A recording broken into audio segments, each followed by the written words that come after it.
In more pro-life news, new undercover Planned Parenthood video is released.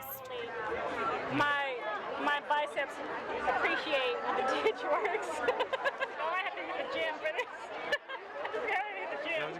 That's a former medical director of a Planned Parenthood saying she needs to go to the gym to perform a dismemberment abortion with forceps. Dr. Deshaun Taylor describes how to deliver babies intact during late-term abortions, allegedly in order to harvest body parts. It's the latest video released by the Center for Medical Progress.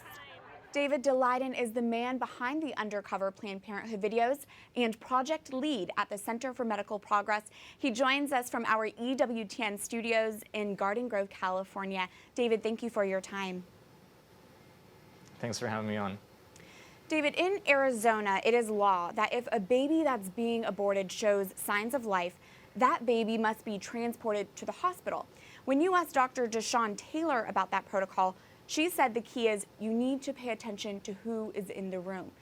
You were the one in conversation with Dr. Taylor. What did you gather she meant by that? That was one of the most disturbing comments that I have ever heard from any Planned Parenthood abortion doctor, or really any abortion doctor in my time undercover in the abortion industry.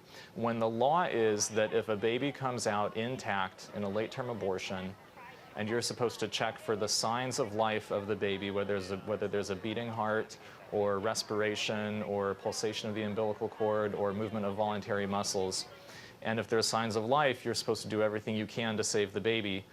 When I asked Dr. Taylor, this longtime Planned Parenthood abortion doctor, what her standard procedure was for verifying signs of life — this is a doctor who does abortions up to 5 and 6 months of pregnancy on healthy, viable children — her response was, well, the key is you need to pay attention to who else is in the room with you. And that was one of about 3 times when we talked to her when she made comments about paying attention to who else was in the room or paying attention to the reactions of the other staff workers in the clinic that they might have to seeing a viable late-term fetus come out in one piece. So it's highly disturbing, and I think that that's prima facie evidence of a willingness to cover up infanticide and not to comply with the law to protect the lives of late-term, born-alive, viable infants. Was Dr. Taylor speaking about her experience at a Planned Parenthood clinic or a different clinic?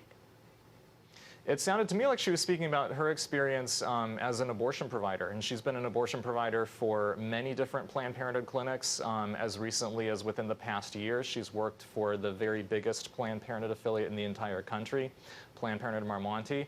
And she also recently, in the past couple of years here, has been operating her own independent abortion clinic in Phoenix, Arizona.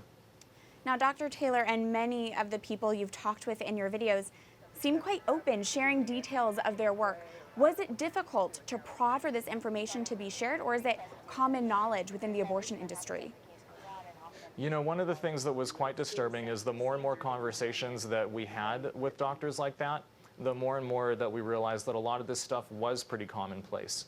The feelings, the really intense, sometimes conflicted feelings that some abortion providers have about doing later second trimester abortions, where they're seeing all of the baby body parts and they're dealing with that violence and the intimacy of that violence up close. That affects many of the abortion doctors. The difficulties, just the procedural difficulties of a later second trimester abortion was something that many abortion doctors commented on. The willingness to make changes in the abortion technique in order to get more intact body parts for sale, that is something across the board that Planned Parenthood doctors, even Planned Parenthood medical directors, were happy to do. And also the fact that if you're doing a high volume of later second trimester abortion procedures, the fact that just occasionally you are going to have completely intact cases, completely intact babies coming out, that's something that multiple Planned Parenthood abortion doctors told us. And just by the fact that it seems to be, given the odds 1 in 30 or 1 in 100, if you're doing enough of those procedures, it happens at a somewhat predictable rate. If we were really serious in this country about protecting the lives of our unborn brothers and sisters, drawing a bright line between abortion procedures and straight-up infanticide when a baby is born alive, frankly, law enforcement in every jurisdiction where there are abortions being done at or after 20 weeks ought to be routinely doing weekly check-ins, weekly drop-ins on those clinics, serving search warrants on their path labs and double-checking whether or not the babies are coming out intact and whether or not they're coming out alive. because that's the key to preventing something like Kermit Gosnell happening again, where because the subject was the political football of abortion in the Kermit Gosnell case in Philadelphia, nobody did inspections, nobody paid any attention for 17 years, even though people knew that something wrong was going on. And so Gosnell was able to get away with infanticide for 17 years because nobody followed up, nobody had scrutiny, nobody checked in. But now, of course, he is behind bars. David, you released the latest undercover video hours after you were hit with 15 felony charges in California. Why not wait to release new videos until your legal issues are resolved? Well, these charges, the 15 charges in the state of California, are all based around the videotapes. They're all based around the act of recording, which under California law is not illegal if it's a conversation that's held out in public or out in a public area.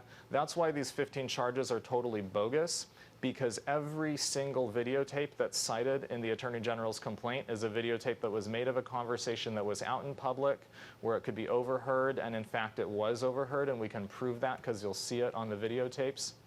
And so pinpoint political prosecutions like the California Attorney General's office has brought at the behest of Planned Parenthood cannot be allowed to stop and stifle the public conversation and the free and open exchange of ideas and information on issues of burning public concern, like Planned Parenthood's barbaric taxpayer-funded abortion business.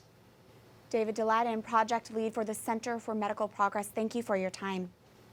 Thank you so much.